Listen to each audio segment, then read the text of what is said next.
Bye, bye. Y pesa 1 kilo. Ahí está, para que también las niñas de René.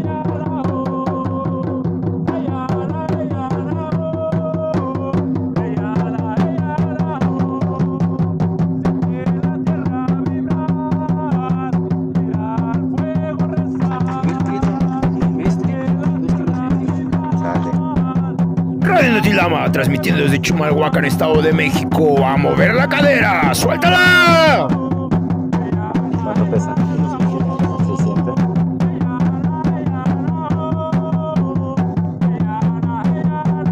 Nos vemos el 21 y 22 de septiembre en la Casa de las Flores, donde tendremos la oportunidad de participar en el tercer torneo Ulama Listli. Para Radio Notilama y Ulama Listli reportó Johnny Brown. Nos vemos al estudio. Ella se llama Yocotán y pesa unos 3 kilos. ¿De dónde vienen? Nosotros venimos de la UNAM. Perfecto.